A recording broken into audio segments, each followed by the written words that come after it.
네, 오늘 함께 살펴볼 말씀은 우리 마태복음 28장 1절에서 10절인데요. 갈릴리에서 나를 보리라 하는 말씀으로 좀 은혜를 나누려고 합니다. 우리 마태복음 28장 1절에서 10절인데 저와 여러분이 한 절씩 교독하도록 하겠습니다. 제가 먼저 읽습니다. 안식일이 다 지나고 안식 후 첫날이 되려는 새벽에 막달라 마리아와 다른 마리아가 무덤을 보려고 갔더니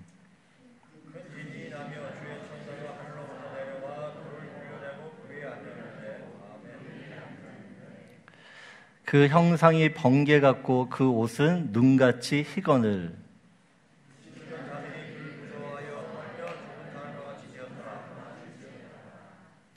천사가 여자들에게 말하여 이르되 너희는 무서워하지 말라. 십자가에 못 박히신 예수를 너희가 찾는 줄을 내가 아노라.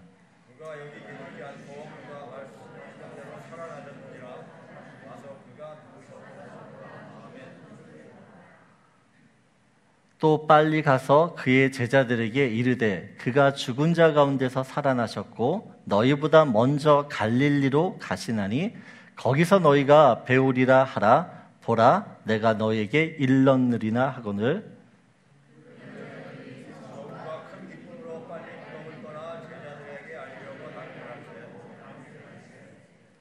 예수께서 그들을 만나 이르시되 평안하냐 하시거늘 여자들이 나아가 그 발을 붙잡고 경배하니 이에 예수께서 이르시되 무서워하지 말라. 가서 내 형제들에게 갈릴리로 가라 하라. 거기서 나를 보리라 하시니라. 아멘. 우리 지난주에 복음에 대한 말씀을 드렸습니다. 복음은 약속이라고 했어요. 복음은 약속. 무슨 약속입니까? 하나님의 아들에 관한 약속입니다.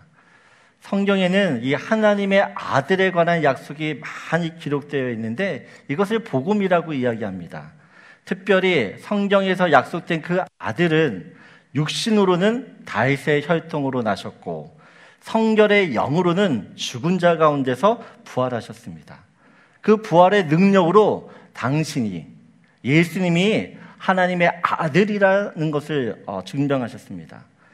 여러분, 예수님이 사망 권세를 이기고 사셨듯이 성도 또한 예수님처럼 부활의 능력으로 살아야 될 줄 믿습니다. 여러분, 많은 성도들이 정말 이 부활의 능력으로 세상을 살아가고 있는가 한번 되돌아보기 원합니다. 여러분은 부활이 여러분에게 삶의 능력이 되십니까? 예수님이 부활하셨다는 그 사실이 여러분에게 능력이 되시냐는 것이에요.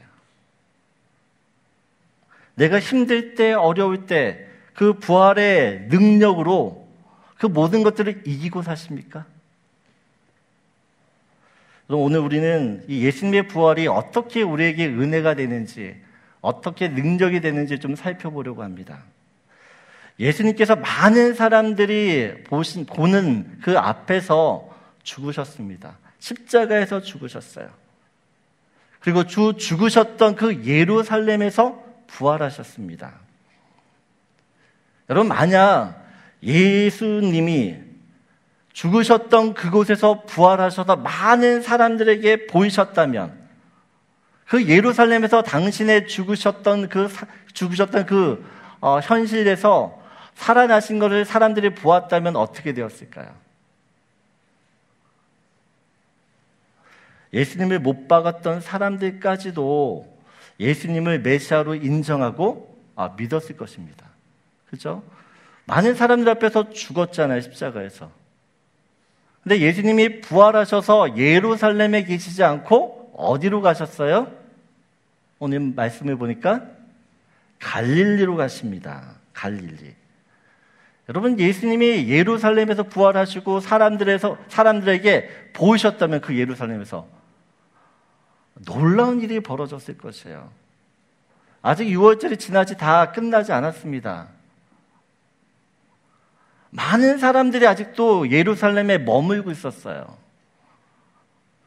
그 많은 사람들 앞에서 예수님이 부활하셨다라는 그 사실을 보여주기만 하면 모든 사람들이 예수님이 하나님의 아들이시고 이스라엘의 메시아라는 사실들을 분명히 믿었을 것이에요. 근데 그럼에도 불구하고 예수님이 예루살렘에 머물지 않으시고 어디로 가셨다고요? 갈릴리로 가십니다. 그 갈릴리에서 제자들을 만나시겠다라고 이야기해요. 예루살렘에서도 충분히 만나실 수 있었는데 왜 갈릴리에서 만나셔야 되는가입니다. 여러분, 이것이 우리들에게도 굉장히 중요한 일일 수 있습니다. 여러분, 갈릴리는 어떤 곳입니까? 마태복음 4장 15절 16절 보겠습니다. 우리 같이 읽도록 하겠습니다. 스불론 땅과 납달리 땅과 요단강 저편 이방의 갈릴리여, 흑암에 앉은 백성이 큰 빛을 보았고 사망의 땅과 그늘에 앉은 자들에게 빛이 비추었도다 하였느니라. 여러분, 오늘 본문을 보게 되어지면 갈릴리를 15절에 이렇게 표현하고 있어요. 이방의 갈릴리여. 이방의 갈릴리여. 여러분, 갈릴리는 이스라엘 북쪽에 위치한 지역입니다. 다른 나라와 국경을 맞대고 있습니다. 국경을 맞대고 있었기 때문에 이방인들의 왕래가 잦았고 또한 이방인들의 문화가 쉽게 들어오고 접할 수 있는 곳이었습니다. 이스라엘 땅이었지만 전혀 이스라엘 같지 않은 그곳이 갈릴리였습니다. 제가 어렸을 때 초등학교, 중학교 때까지 살았던 곳이 서울의 대림동이라는 곳입니다.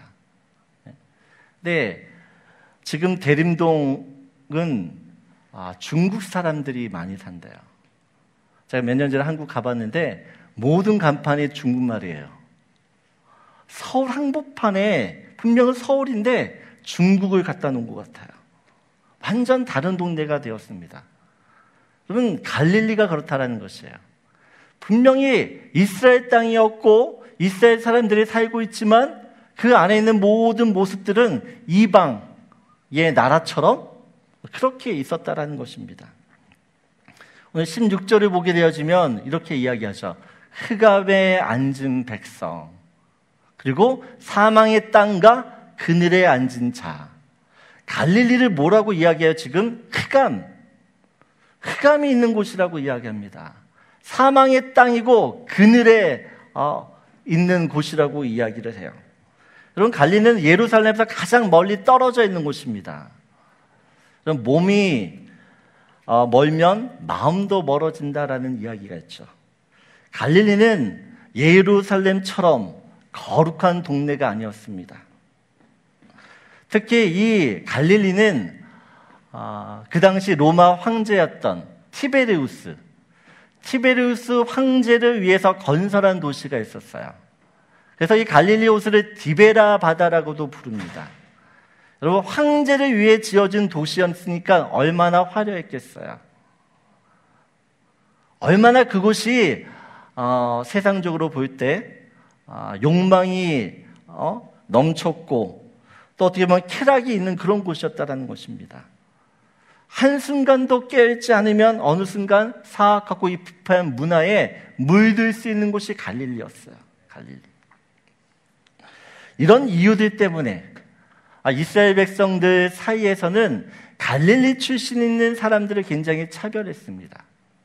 그들을 무시했고 또한 천대했습니다. 여러분, 예수님이 나사렛 출신이라는 이유 때문에 얼마나 사람들에게 무시를 당했는지 모릅니다. 예수님의 제자였던 나다네엘이 친구였던 빌립이 와서 내가 예수를 만났어, 내가 메시아를 만났어 이야기를 해요. 그때 나다네엘이 빌립에게 물어봅니다. 어디 출신인데? 나사렛 출신. 그때 나다니엘이 이렇게 이야기합니다. 나사렛에서 무슨 선한 것이 날 수 있느냐? 이스라엘 사람들 사이에서 이 갈릴리라고 하는 동네는 천하고 천한 동네였어요. 그 출신의 사람들이랑 인사도 하지 않을 정도로 그렇게 멸시를 했던 곳입니다.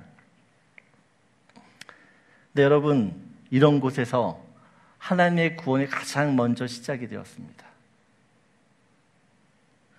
17절을 보게 되어지면 예수님이 같이 읽겠습니다.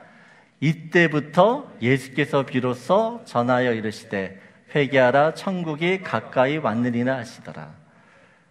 여러분, 예수님께서 가장 복음을 먼저 전해야 될 곳이 어떻게 보면 성전이 있는 예루살렘에서 복음을 전하셔야 됐어요.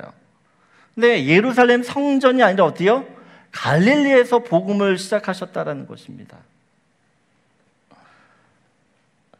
예수님 공생의 3년 동안 가장 많은 시간을 투자하시고 많이 머무르던 곳이 사역의 중심지가 갈릴리였습니다.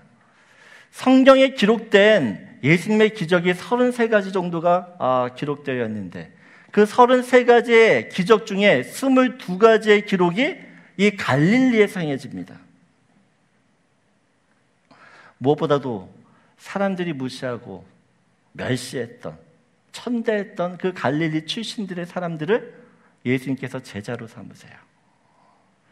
그 당시에 똑똑하다고 하는 그 모든 사람들은 다 예루살렘에 모여 있었습니다. 경건하고 믿음이 좋다고 하는 그 모든 사람들은 예루살렘 성전에 가 있었어요. 그런데 예수님의 선택은 예루살렘이 아니라 어떻게요? 갈릴리였다라는 것이에요. 제자들은 갈릴리에서 예수님을 만났고 인생이 바뀌었습니다. 예수님이 첫 번째로 행했던 기적이 무엇입니까, 여러분? 가나의 혼인잔치에서 물을 포도주로 바꾸셨죠. 여러분, 이것을 굉장히 여러 가지를 상징합니다. 여러분, 제자들은 원래 물처럼 무미건조했던 사람들이었어요. 존재감이 없는 사람이었습니다. 늘 사람들에게 얕잡아 보는 그런 대상들이었어요. 그런데 그들을 예수님께서 어떻게 해요? 많은 사람들을 즐겁게 하는, 많은 사람들을 행복해 하는 포도주 같은 인생으로 변화시켰다라는 것이에요. 제자들에게 이 갈릴리라는 곳은 하나님의 은혜가 있고 하나님의 흔적과 기억이 있는 곳이었어요. 그 은혜의 자리에 다시 한번 예수님이 이 제자들을 초청하고 있는 것이에요. 왜 초청하십니까? 제자들에게 또 다른 은혜들을 주시려고 그곳에서 기다리고 계신다는 것입니다. 어떤 은혜입니까? 부활의 은혜입니다. 지금 주님께서는 제자들에게 주시고자 하는 이 은혜는 사망 권세를 이기신 은혜예요. 이 부활의 은혜는 어떻게 보면 우리가 겪고 있는 이 모든 고난, 시련, 어려움, 역경을 이길 수 있는 절대적인 은혜라는 것이에요. 여러분, 우리를 일으키고 살리는 것은 주님의 은혜입니다. 아멘이세요? 그 은혜는 그저 그런 은혜가 아니에요. 그저 그런 은혜가 아니라는 것이야. 죽어있던 내 모든 것을 다 살아나게 하는, 내가 완전히 엎어져서 일어설 수 없을 그때에 나를 일으킬 수 있는 은혜가 부활의 은혜인 줄 믿습니다. 주님께서는 그 부활의 은혜를 주시기 위해서 갈릴리로 지금 이 제자들을 부르시고 계세요. 여러분, 우리가 힘들 때, 어려울 때 어디로 가야 됩니까? 여러분, 힘들 때, 어려울 때 어디로 가셔야 돼요? 내가 처음 주님의 은혜를 받았던 그 갈릴리로 가야 됩니다. 나에게 은혜를 주셨던 은혜의 흔적이 있는, 은혜의 기억이 있는 그 자리로 가야 된다는 것이야. 그곳에서 주님은 우리를 어떻게 해요? 다시 포도주와 같은 인생으로 변화시키실 줄 믿습니다. 부활하신 주님이 왜 갈릴리로 제자들을 부르십니까? 그들의 인생을 살아갈 수 있는 그 승리의 은혜를 주시기 위해서 갈릴리로 부르셨다는 것이에요. 그럼 첫 번째 여러분과 나누고 싶은 말씀입니다. 같이 읽겠습니다. 갈릴리에서 주님이 예비하신 부활의 은혜를 받으십시오. 여러분, 우리가 갈릴리로 가야 되는 이유는 그곳에서 우리에게 은혜를 주시려고 하는 부활의 주님이 계시기 때문인 줄 믿습니다. 두 번째로 살펴볼 말씀은 우리 요한복음 21장 1절에서 3절인데 우리 한 목소리로 같이 읽도록 하겠습니다. 그 후에 예수께서 디베라 호수에서 또 제자들에게 자기를 나타내셨으니 나타내신 일은 이러하니라. 시몬 베드로와 디두모라 하는 도마와 갈릴리 가나 사람 나다나엘과 세베대 아들들과 또 다른 제자 둘이 함께 있더니 시몬 베드로가 나는 물고기 잡으러 가노라 하니 그들이 우리도 함께 가겠다고 나가서 배에 올랐으나 그날 밤에 아무것도 잡지 못하였더니. 여러분, 갈릴리로 제자들이 돌아갔습니다.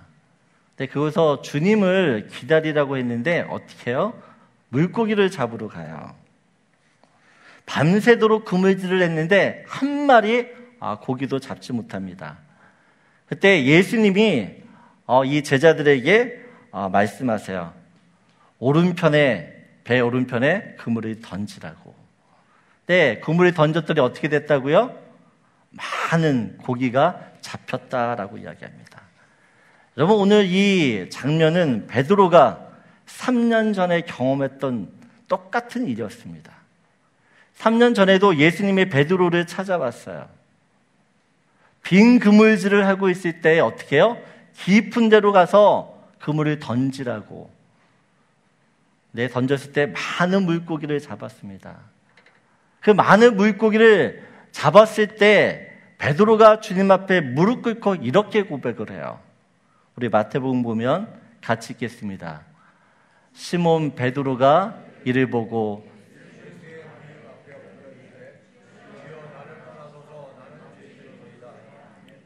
여러분, 베드로가 예수님을 만났을 때 뭐라고 고백을 해요? 자기가 죄인이라고 고백을 해요. 죄인이기 때문에 주님, 나와 같은 사람이랑 같이 있으면 안 돼요. 나를 떠나세요. 그런데 주님이 어떻게 해요? 그 죄인이었던 베드로를 제자를 삼으시고 제자들과 함께 주님의 일을 하십니다. 여러분, 이 12제자들이 예수님과 3년 반을 다니면서 수많은 놀라운 그 이적들을 또한 기사들을 경험합니다. 예수님께서 제자들에게 능력도 주셨어요. 그 능력을 가지고 어떻게 했죠? 자기들이 직접 귀신을 쫓아내고 병든 자를 고치고 죽은 자도 살립니다. 제자들이 그런 일을 행하면서 제자들도 이런 생각을 했습니다. 야, 나 참 대단하다. 나도 이런 능력이 있네. 다른 사람들보다 점점 자기 자신을 높게 보기 시작했어요. 나 괜찮다. 어느 순간 제자들의 마음이 높아지기 시작했습니다. 예수님이 이스라엘 왕이 되면 누가 더 높은 자리에 앉을 것인가에 마음을 빼앗기고 그것 때문에 서로 시기 질투하고 싸우게 됩니다. 예수님이 예루살렘에 입성할 때 수많은 사람들이 어떻게 해요? 호산나 호산나 다윗의 왕이여 예수님을 그렇게 찬양을 했어요.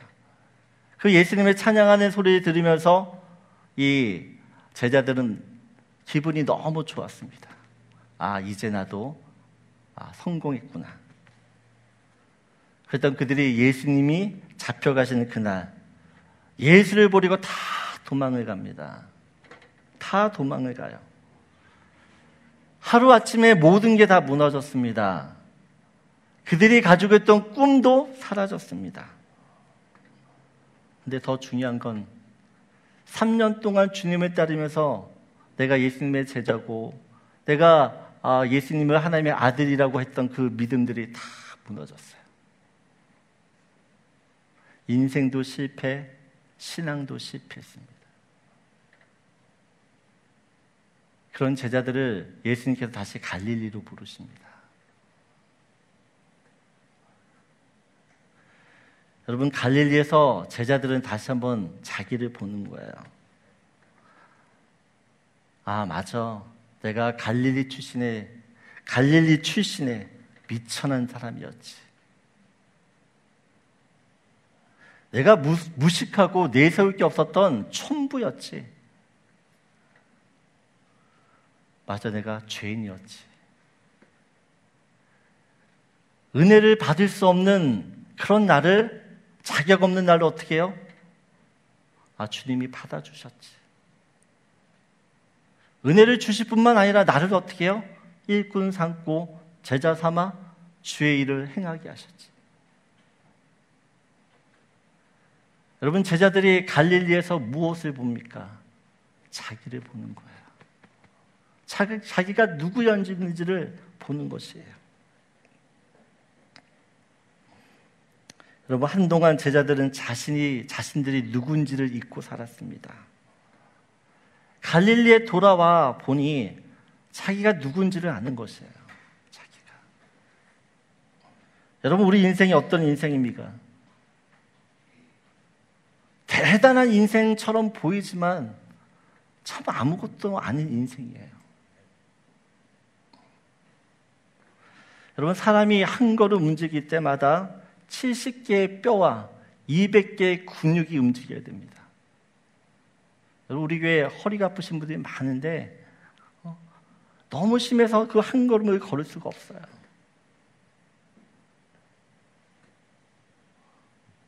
여러분, 하나님이 허락하시지 않고 또한 우리 붙드시지 않으면 우리는 어떻게 한 걸음도 걸을 수 없는 그런 존재들이라는 것이에요. 여러분, 걷는 것도 기적이에요. 몸이 아픈 사람에게는 사람들이 걷는 것도 행복해 보이는 것이에요.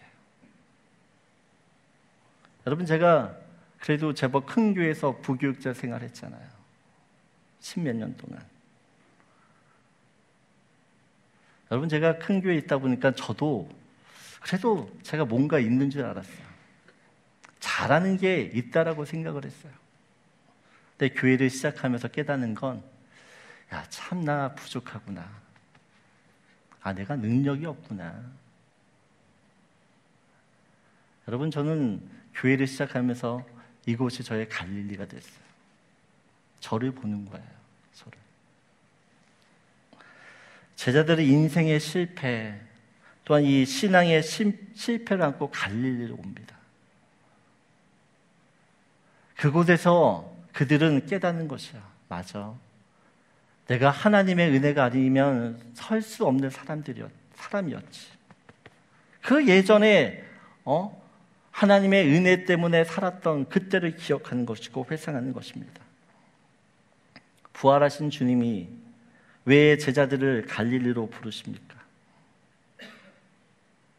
너희들이 얼마나 형편없는 그런 사람인지, 너희들이 얼마나 악하고 간사한 죄인인지, 은혜가 아니면 늘 실패하고 넘어질 수밖에 없는 그런 존재임을 깨달으라고 갈릴리로 부르시는 것이에요.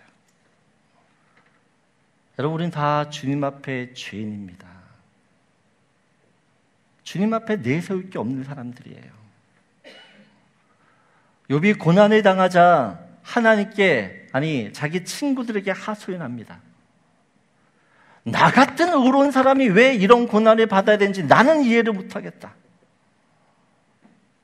나처럼 이렇게 주님 앞에서 정직하게, 의롭게 그렇게 살았는데 왜 죄 지은 사람들은 멀쩡하고 나는 이런 고난을 받아야 되는지, 나는 분명 죄가 없다라고 했는데 왜 이런 고난을 당해야 되는지 나는 이해가 안 된다.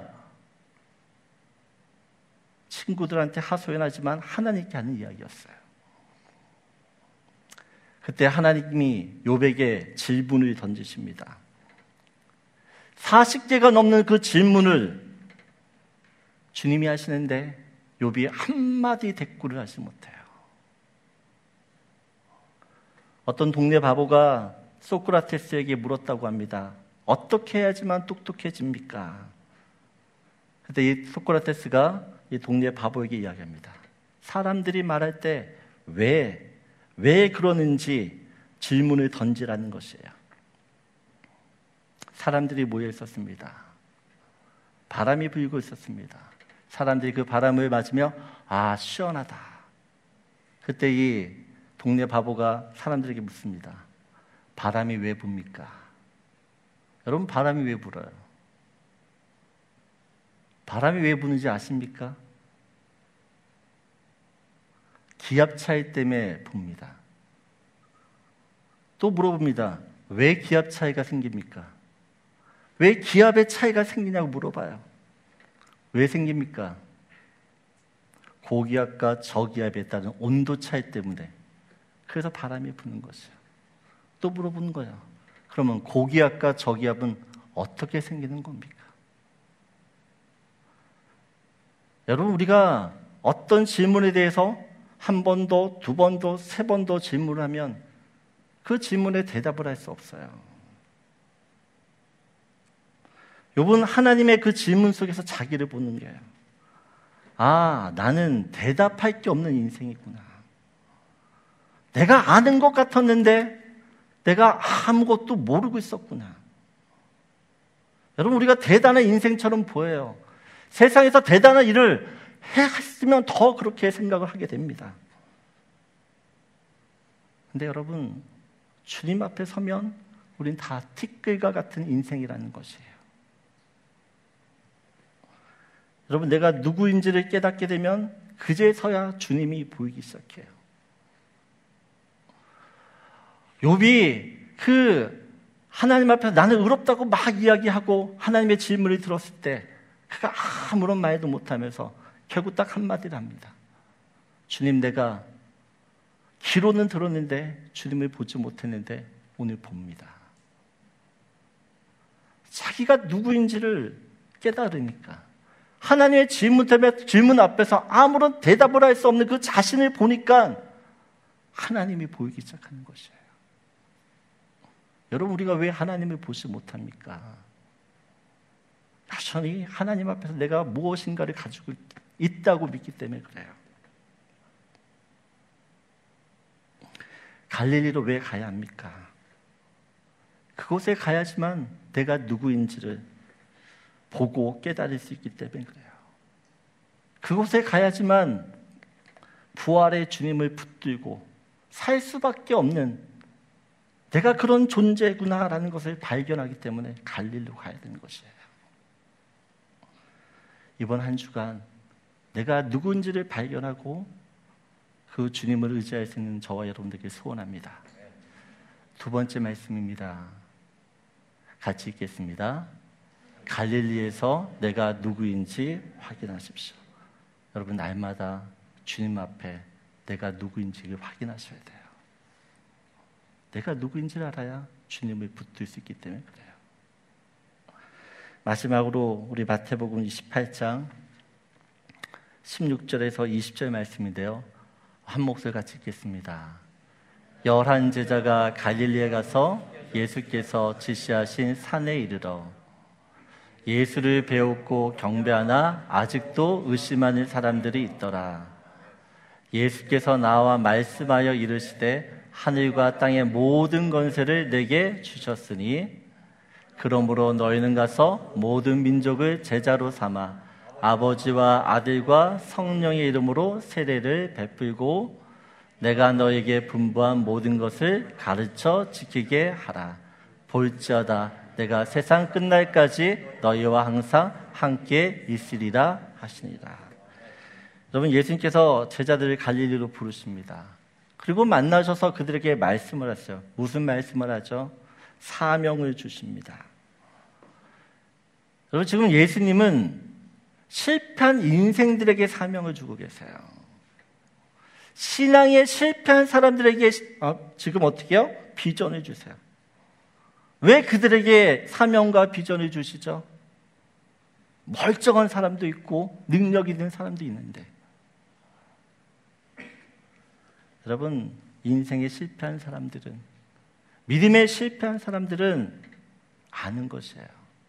하나님이 아니면 안 된다라는 것을. 그래서 주님이 그들을 쓰십니다.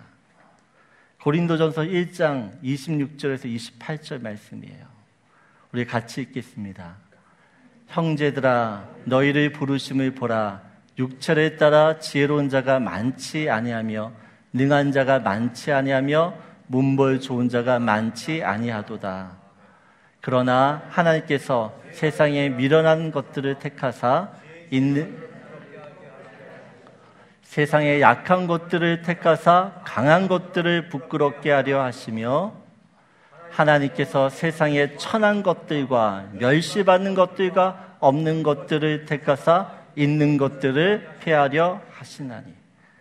여러분, 하나님이 어떤 사람을 쓰신다고요? 없는 자를 쓰세요. 가난한 자를 쓰세요. 약한 자들을 쓰세요. 미련한 자, 멸시받는 자, 천대받는 자. 여러분, 이것이 억울하십니까? 근데 하나님이 이런 자를 택하세요. 여러분, 내가 어리석다라는 게 하나님 앞에서는 감사가 됩니다. 내가 없다는 것이 주님 앞에서는 자랑이 돼요. 사람들이 나를 어떻게 보든 하나님 나를 있는 그대로 보시고 그런 나를 어떻게 해요? 택하셔서 주를 위해 그렇게 쓰임받게 하신다라는 것이에요. 야고보서 2장 5절을 보게 되어지면 같이 읽겠습니다.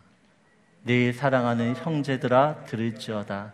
하나님이 세상에서 가난한 자를 택하사 믿음에 부유하게 하시고 또 자기를 사랑하는 자들에게 약속하신 나라를 상속으로 받게 하지 아니하였느냐. 여러분, 세상에서 중요하다고 여기는 그 모든 것들이 내게 없어도 하나님 단 한 가지 보세요. 하나님을 사랑하는가? 여러분이 정말 하나님을 사랑하면 하나님은 여러분을 통해서 하나님의 놀라운 일들을 이루실 것입니다.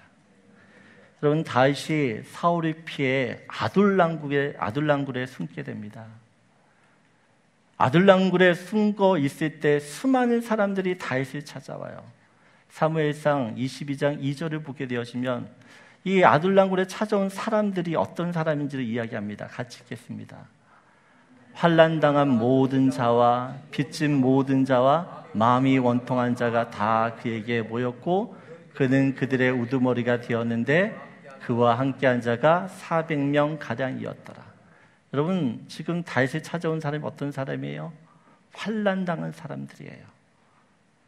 빚져서 쫓겨다니는 사람들이었어요.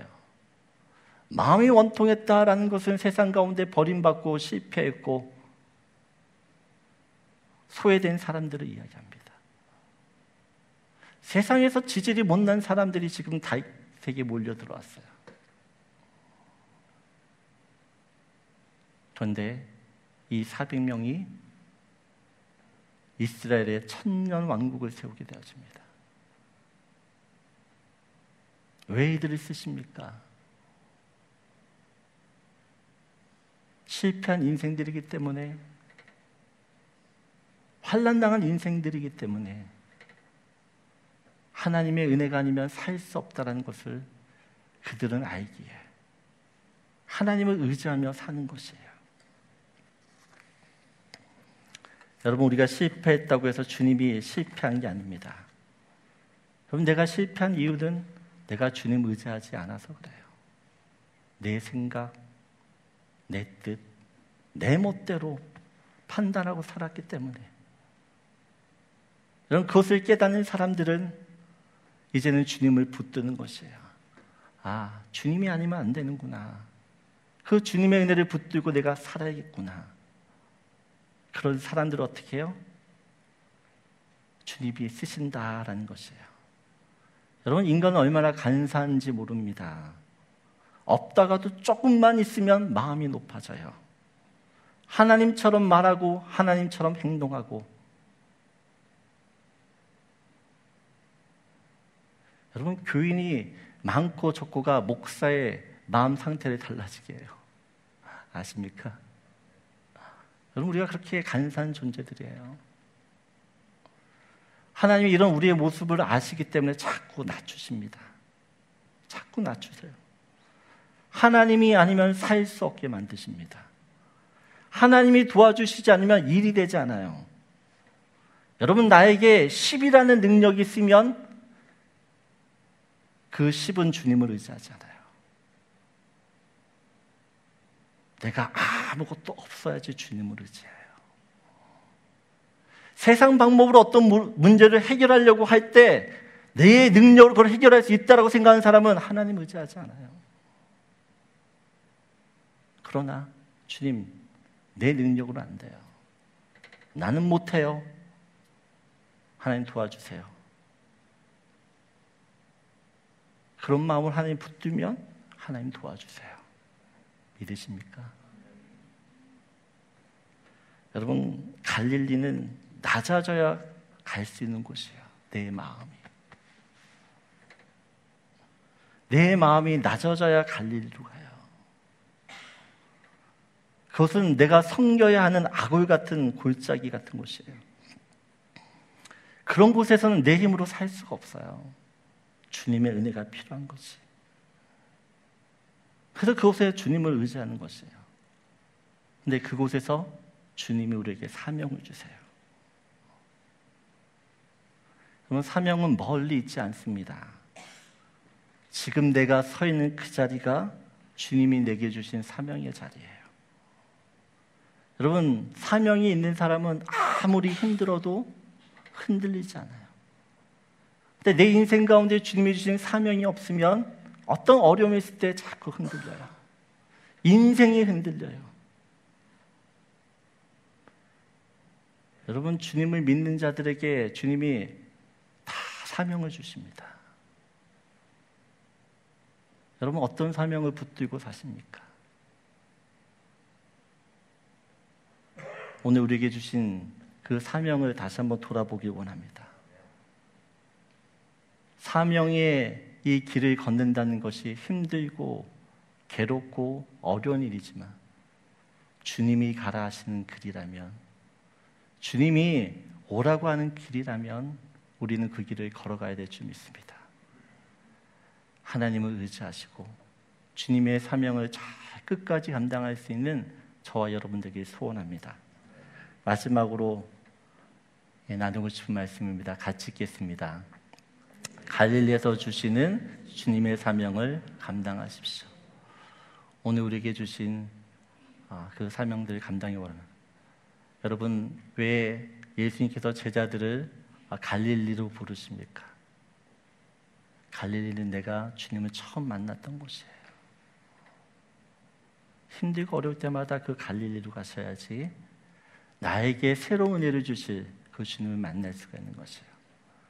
갈릴리로 가야지만 내가 누군지를 알고 주님을 의지하게 됩니다.